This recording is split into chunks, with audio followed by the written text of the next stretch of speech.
नारी शक्ति। कल जल्दी आ जाना। क्यों? हयात ने पूछा।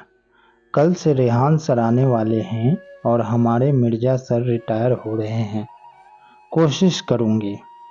हयात ने जवाब तो दिया, लेकिन उसे खुद पता नहीं था कि वह वक्त पर आ पाएगी या नहीं। दूसरे दिन रेहान सर ठीक 10 बजे ऑफिस में पहुंचे। हयात अपनी सीट पर नहीं थी। रेहान सर के आते ही सब लोगों ने खड़े होकर गुड मॉर्निंग कहा।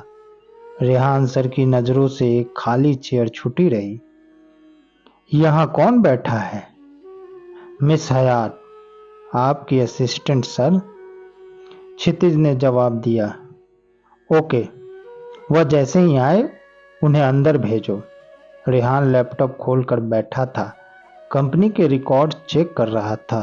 ठीक 10:30 पर हयात ने रेहान के केबिन का दरवाजा खटखटाया। मैं कम इन सर? Yes please. आपकी तारीफ? जी, मैं हयात हूँ, आपकी असिस्टेंट। मुझे उम्मीद है कल सुबह मैं जब आऊँगा तो आपकी चेयर खाली नहीं होगी। आप जा सकती हैं। हयात नजरें झुकाकर केबिन से बाहर निकल आई। रेहान सर के सामने ज्यादा बात करना ठीक नहीं होगा। यह बात हयात को समझ में आ गई थी। थोड़ी ही देर में रेहान ने ऑफिस के स्टाफ की एक मीटिंग ली। Good afternoon to all of you.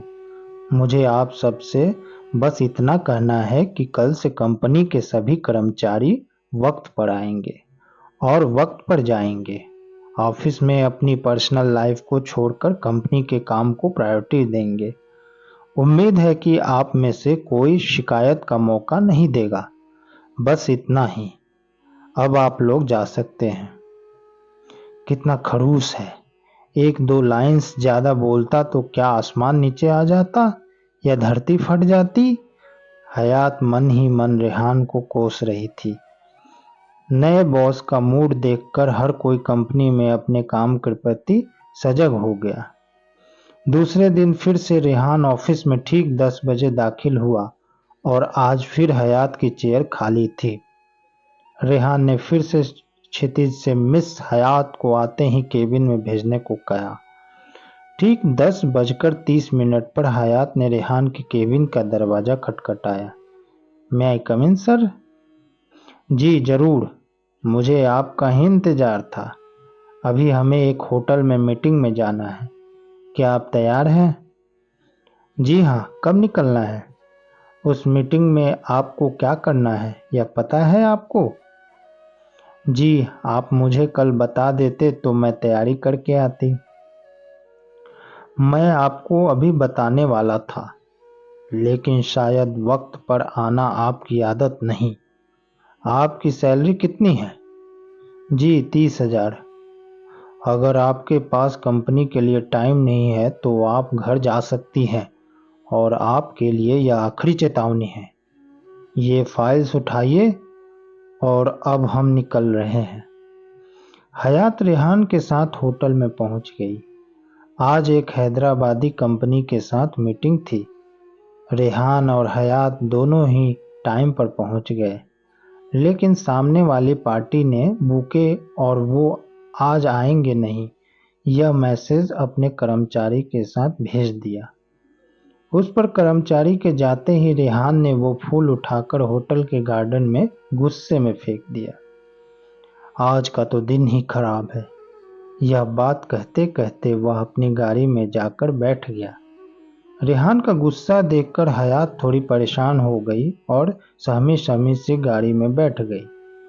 Office में पहुंचते ही रेहान ने हैदराबादी कंपनी के साथ पहले किए हुए कॉन्ट्रैक्ट के डिटेल्स मांगे। इस कंपनी के साथ 3 साल पहले एक कॉन्ट्रैक्ट हुआ था, लेकिन अब हयात यहाँ काम नहीं करती थी, इसीलिए उसे वह फाइल मिल नहीं रही थी। मिस हयात, क्या आप शाम को फाइल देंगी मुझे? रेहान केबिन से बाहर आकर हयात पर चिल्ला रहा था। जी सर, वह फाइल मिल नहीं रही। जब तक मुझे फाइल मिलेगी नहीं, आप घर नहीं जाएंगी। यह बात सुनकर तो हयात का चेहरा ही उतर गया। वैसे भी ऑफिस में सबके सामने डांटने से हयात को बहुत ही इंसल्टिंग फील हो रहा था। शाम के 6 बज चुके थे, फाइल मिली ही नहीं थी। सर, फाइल मिल नहीं रही है। रेहान कुछ बोल नहीं रहा था। वह अपने कंप्यूटर पर काम कर रहा था। रेहान की खामोशी हयात को बेचैन कर रही थी। रेहान का रवैया देखकर वह केबिन से निकल आई और अपना पर्स उठाकर घर निकल गई। दूसरे दिन हयात रेहान से पहले ऑफिस में हाजिर थी। हयात को देखते ही रेहान ने कहा, मिस हयात, आज आप गोडाउन में जाएं। हमें आज माल भेजना है। आई होप आप यह काम तो ठीक से कर ही लेंगी। हयात बिना कुछ बोले ही नजर झुकाकर चली गई। 3 बजे तक कंटेनर आए ही नहीं। 3 बजने के बाद कंटेनर में कंपनी का माल भरना शुरू हुआ।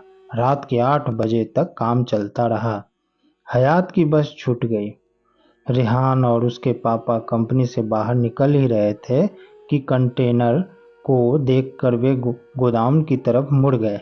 हयात एक टेबल पर बैठी थी और रजिस्टर में कुछ लिख रही थी। तभी मिर्जा साहब के साथ रेहान गोदाम में आया। हयात को वहां देखकर रेहान को कुछ गलत हो गया इस बात का एहसास हुआ। हयात, तुम अभी तक घर नहीं गई? मिर्जा सर ने पूछा।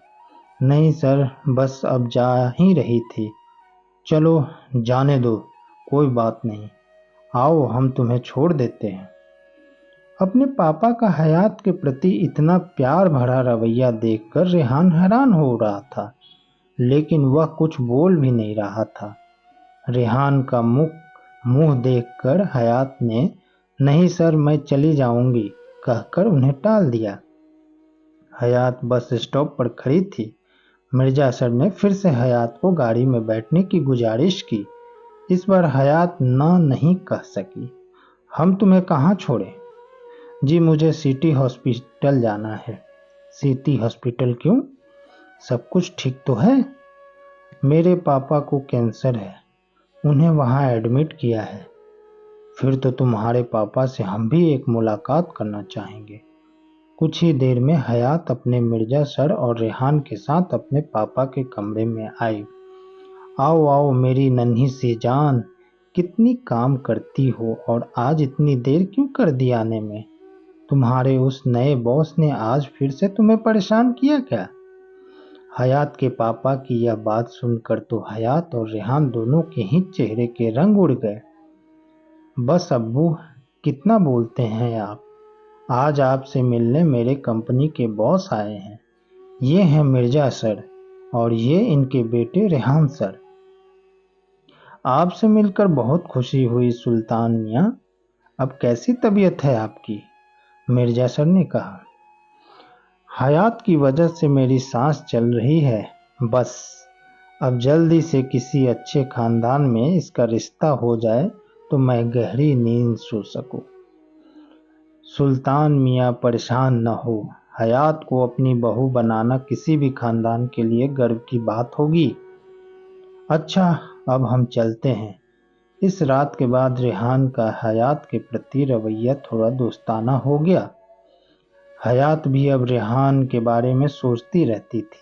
रेहान को अपनी तरफ आकर्षित करने के लिए सजने संवरने लगी थी। क्या बात है, आज बहुत खूबसूरत लग रही हो। रेहान का छोटा भाई आमिर हयात के सामने आकर बैठ गया। हयात ने एक बार उसकी तरफ देखा और फिर से अपनी फाइल को पढ़ने लगी। आमिर उसकी टेबल के सामने वाली चेयर पर बैठकर उसे घूर रहा था। आखिरकार हयात ने परेशान होकर फाइल बंद कर आमिर को उठने का इंतजार करने लगी। तभी रेहान आ गया। हयात को आमिर के सामने इस तरह से देखकर रेहान परेशान तो हुआ, लेकिन उसने देखकर भी अनदेखा कर दिया। दूसरे दिन रेहान ने अपने केबिन में एक मीटिंग रखी थी। उस मीटिंग में आमिर को रेहान के साथ बैठना था, लेकिन वह जानबूझकर हयात के बाजू में आकर बैठ गया। हयात को परेशान करने का कोई मौका वह छोड़ नहीं रहा था, लेकिन हयात हर बार उसे देखकर अनदेखा कर देती थी। एक दिन तो हद ही हो गई। आमिर ऑफिस में ही हयात के रास्ते में खड़ा हो गया। रेहान तुम्हें महीने के 30,000 रुपये देता है, मैं एक रात के दूंगा, अब तो मान जाओ। यह बात सुनते ही हयात ने आमिर के गाल पर एक जोरदार चांटा जड़ दिया। ऑफिस में सबके सामने हयात इस तरह रिएक्ट करेगी, इस बात का आमिर को बिल्कुल भी अंदाजा नहीं था। हयात ने तमाचा तो लगा दिया, लेकिन अब उसकी नौकरी चली जाएगी यह उसे पता था। सब कुछ रेहान के सामने ही हुआ। बस आमिर ने ऐसा क्या कर दिया कि हयात ने उसे चांटा मार दिया, यह बात कोई समझ नहीं पाया। हयात और आमिर दोनों ही ऑफिस से निकल गए। दूसरे दिन सुबह आमिर ने आते ही रेहान की केबिन में अपना रुख किया। भाईजान, मैं इस लड़की को एक दिन भी यहाँ बर्दाश्त नहीं करूँगा। आप अभी और इसी वक्त उसे यहाँ से निकाल दें। मुझे क्या करना है मुझे पता है। अगर गलती तुम्हारी हुई तो मैं तुम्हें भी इस कंपनी से बाहर कर दूंगा, यह बात याद रहे। उस लड़की के लिए आप मुझे निकालोगे? जी हाँ, यह तो हद ही हो गई। ठीक है, फिर मैं ही चला जाता हूँ। रेहान कब उसे अंदर बुलाए हयात इसका इंतजार कर रही थी। आखिरकार रेहान ने उसे बुला ही लिया। रेहान अपने कंप्यूटर पर कुछ देख रहा था। हयात को उसके सामने खड़े हुए 2 मिनट हुए। आखिरकार हयात ने ही बात करना शुरू कर दिया। मैं जानती हूँ आपने मुझे यहाँ बाहर करने के लिए बुलाया है। वैसे भी आप तो मेरे काम से कभी खुश थे ही नहीं।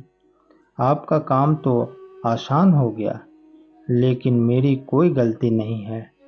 फिर भी आप मुझे निकाल रहे हैं, यह बात याद रहे। रेहान अचानक से खड़ा हो गया, उसके करीब आ गया और कुछ जी नहीं। वैसे आमिर ने किया क्या था? कह रहे थे एक रात के 30,000 रुपये देंगे। आमिर की यह सोच जानकर रेहान खुद सदमे में आ गया। तो मैं जाऊं? जी नहीं, आपने जो किया बिल्कुल ठीक किया। जब भी कोई लड़का अपनी मर्यादा भूल जाए, लड़की की ना को समझ ना पाए, फिर चाहे वह बॉस हो, पिता हो, बॉयफ्रेंड हो, उसके साथ ऐसा ही होना चाहिए। लड़कियों को छेड़खानी के खिलाफ जरूर आवाज उठानी चाहिए। मिस हयात, आपको नौकरी से नहीं निकाला जा रहा है। शुक्रिया। अब हयात की जान में जान आ गई। रेहान उसके करीब आ रहा था और हयात पीछे पीछे जा रही थी। हयात कुछ समझ ही नहीं पा रही थी।